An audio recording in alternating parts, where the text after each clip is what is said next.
Welcome to VK Panimal Academy. Today right now start to the standard 12th accountancy unit number 2 accounts of not for profit organization. Okay, not for profit organization without profit. Okay, so some of the organization working are established to the purpose of very rendering service to the in the public society. Okay, so given to the various services now only for a without expectation of profit. Okay, so the central government, state government, so both of the government for development or creation for the promotion of various field of the services. Okay, promotion of art, culture, education, sports. So these organizations are called not for profit organization. So எந்த ஒரு ப்ராஃபிட்டும் லாபமும் எதிர்பார்க்காம service கொடுக்கறது.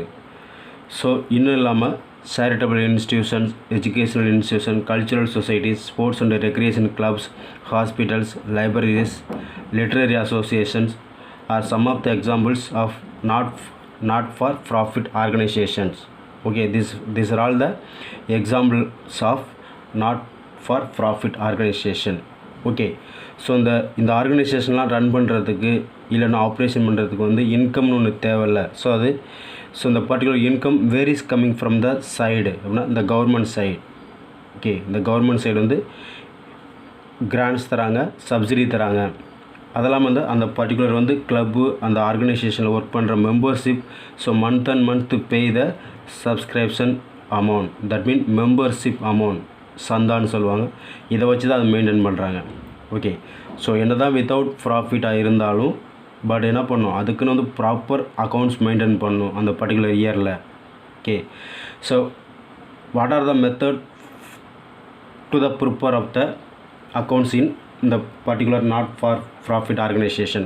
So three type of the accounts maintained in the organization. What are the three types? First one, receipts and payment account. Then second, income and expenditure account and balance sheet. Okay, in the organization la only indication of the finance or any other monetary system அப்படினு சொன்னா only for the prepare to the balance ஷீட்னா நமக்கு அதோட financial position தெரியும். Okay, first இந்த question number 1. So question number 1னா receipts and payment account. ரைட்டா, I read the question, after that prepare the answer. Exercise number 1. From the information given below, prepare receipts and payment account of Kurunji Sports Club for the year ended 31st December 2018. Okay, so both of the side given the information, left side, right side. Okay, cash in hand 1 and 2018 4,000, salaries paid 3,000, life membership fees received 10,000, subscription received 15,000, rent received 2,000. Okay, paid for printing charges 2,500, locker rent received 1,000, tournament receipts 14,000, tournament expenses 10,500, investment purchased 25,000. So this is information given by the particular Kurunji Sports Club. Okay, so in the information நம்ம என்ன பண்ணுறோம், receipts and payment account prepare பண்ணணும். Okay, receipts and payment account prepare பண்ணணும். ரைட்டா, so you will take in the accountancy note. Why இந்த accounts prepare பண்ணோம்னா உங்களோட அக்கௌண்ட்ஸில் எடுத்துங்க. Double side needed. Okay, double side open the நோட்னா. Okay, left side top of the corner unit number 2 accounts of not for profit organisation அப்படி unit lesson topic எழுதிங்க. Next below of the line. So இந்த கொஸ்டினில் வந்து யார் involve ஆகிருக்காங்கன்னா எந்த அசோசியேஷனுக்காக எந்த கிளப்புக்காக prepare பண்ணோம்னா குறிஞ்சி ஸ்போர்ட்ஸ் கிளப். ஓகேவா, in the books of Kurunji Sports Club. So then next line, receipts and payment account for the year ended 31st December 2018. The receipts and payment account having for the double side, left side debit side, right side credit side. Okay, right. So receipts rupees symbol, payments rupees symbol. ரைட்டா. So next let us start to the entry, right. First என்ன சொன்னால் cash in hand. Cash in ஹேண்டுனா opening balance, இந்த ரிசிப்டில் இருக்க opening balance. So இந்த opening பேலன்ஸை இந்த அக்கௌண்ட்டோட டெபிட் சைடு என்ட்ரி போடணும். பேலன்ஸ் ஓப்பனிங் பேலன்ஸ்னால் அதை டைரெக்டாக நீங்கள் எழுதக்கூடாது. பேலன்ஸ் ப்ராட் டவுன், ஓகேவா. ப்ராட் டவுன்னா லாஸ்ட் இயரோ லாஸ்ட் மந்த்லேருந்து கொண்டு வந்தது. ஸோ நீங்கள் வேணால் மென்ஷன் பண்ணிக்கலாம் 1/1/2018. how much of the amount? just 4,000. okay. next salaries paid. Salaries paid one of the revenue expenses. Revenue expenses இந்த அக்கௌண்ட்டோட கிரெடிட் சைடு என்ட்ரி போடணும். பை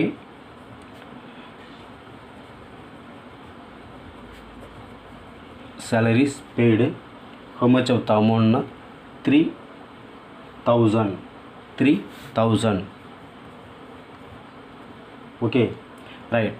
ஸோ இந்த அக்கௌண்ட் ப்ரிப்பேர் பண்ணுறதுக்கு நம்ம ஏதாவது வந்து golden rules double entry system formula use பண்ணணுமா அப்படின்னா நாட் நீட். ஓகே, உங்களோட டெக்ஸ்ட் புக்லேயே வந்து ஃபார்மேட்டில் கொடுத்துருக்காங்க. Revenue receipt, revenue expenses, capital receipt, capital எக்ஸ்பென்சஸ்ன்னு சொல்லி ஃபார்மேட் கொடுத்துருக்காங்க. நீங்கள் எந்த அக்கௌண்ட் ப்ரிப்பேர் பண்ணுறீங்களோ அந்த அக்கௌண்ட்டுக்கு தகுந்த மாதிரி நீங்கள் என்ன பண்ணணும், ஸோ ஐட்டத்தை ஃபில்அப் பண்ணிக்கங்க. இட் இஸ் வெரி சிம்பிள் தான், easy. Okay, then next life membership fees received. It is one of the income, that mean receipt.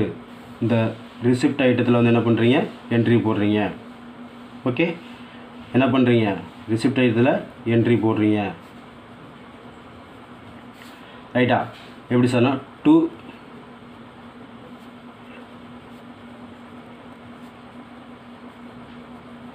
Life membership fees received. Okay, so இதில் வந்து ஒரு டெக்னிக்காக வந்து மைண்டில் செட் பண்ணிக்கலாம். ஸோ ஏண்டு ரிசீவ்டு அப்படின்னு சொன்னால் debit side entry போட்டுக்கோங்க. எக்ஸ்பென்சஸ் பேமெண்ட்ஸ்ன்னு சொன்னால் எந்த சைடு போடணும், பெய்டுனா கிரெடிட் சைடு போட்டுங்க. இது வந்து மைண்டில் செட் பண்ணிக்கலாம் ஈஸியாக, உங்களுக்கு அண்டர்ஸ்டாண்டிங் நாலேஜுக்கு யூஸ்ஃபுல்லாக இருக்கும். Okay, so life membership fees received எவ்வளோ சார்னா 10,000. ஓகேவா. So next subscription received. Subscription ரிசீவ்டுனா it is one of the revenue receipt income. ஓகேவாப்பா. இந்த அக்கௌண்ட்டோட டெபிட் சைடு என்ட்ரி போடணும். இந்த அக்கௌண்ட்டோட டெபிட் சைடு என்ட்ரி போடணும். Subscription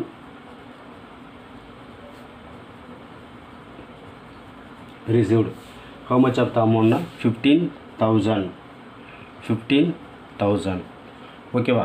so next one rent received. Rent ரிசீவ்னா it is one of the revenue receipt income. ஓகேவா, ரெவன்யூ ரிசிப்ட் இன்கம். ஸோ இந்த அக்கௌண்ட்டோட டெபிட் சைடு என்ட்ரி பண்ணணும். Rent received. ஓகே, சொன்னேன்ல ரிசீவ்னாவே என்ன இந்த சைடு பண்ணணும், டெபிட் சைடு போட்டுக்கலாம். ஓகே, எவ்வளோப்பா அமௌண்ட்னா 2,000. Okay, next one paid for printing charges. It is one of the expenses item. Okay, it is one of the expense item. That means revenue expenses in the account oda credit side entry பண்ணனும். Okay, paid for printing charges. Paid for printing charges. Okay, how much of the rupees? 2,500. So next என்ன சார்னா lockers rent received. Lockers rent received it is one of the revenue receipt income தான். Okay, அந்த கிளப்பில் ஏதோ lockers வச்சுருக்காங்க. அதில் வேறு out side party யாரும் வந்து டாக்குமெண்ட்டோ ஏதோ ரெலவெண்ட் மெட்டீரியல் வந்து மெயின்டைன் பண்ணிருக்காங்க. அது மந்த் அண்ட் மந்த்து அவங்க ரெண்ட்டு இதை கொடுத்துருக்காங்க. Okay, it is one of the income. Okay, so இந்த ரெசிப்ட் அண்ட் பேமெண்ட்ஸ் அக்கௌண்ட்டோட டெபிட் சைடு போயிருங்க. Lockers rent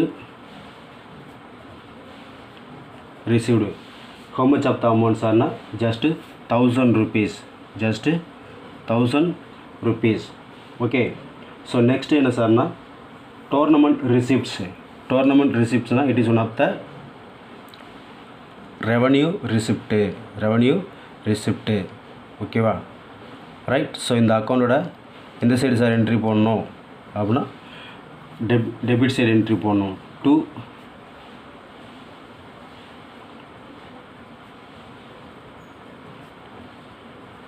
tournament receipts. Okay, how much of the rupees na 14,000. Next, tournament expenses. Okay, it is one of the expenses item. So in the account oda credit side entry பண்ணனும். By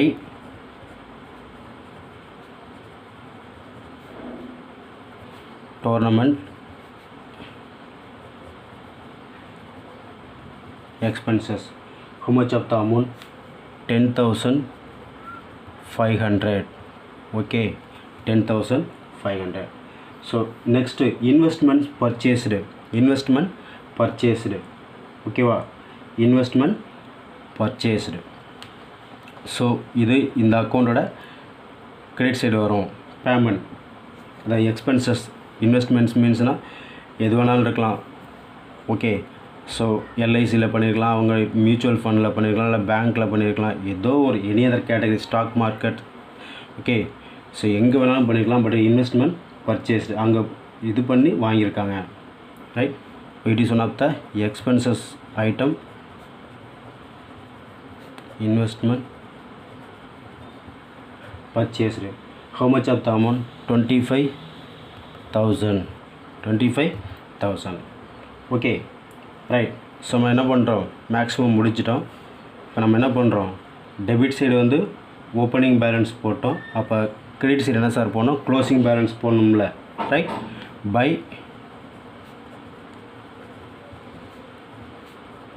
balance carry down. So cash in hand இல்லைன்னா cash balance போட்டுக்கலாம். Okay சரி right. So நமக்கு closing opening balance நமக்கு எவ்வளோ இருக்குது, 4,000 தெரியும். But closing cash balance நமக்கு எவ்வளோன்னு தெரியாது.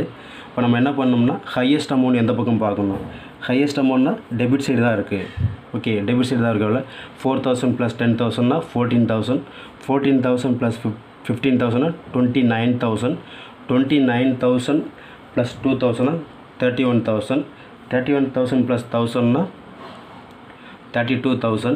32,000 + 14,000னா 46,000. So highest amount debit side தான் சார் இருக்குது. ஹவு மச் ஆஃப் த அமௌண்ட்னா ஜஸ்ட்டு 46,000. ஸோ அப்படியே என்ன பண்ணால் கிரெடிட் சைடு அதை அப்ளை பண்ணிக்கிங்க, 46,000.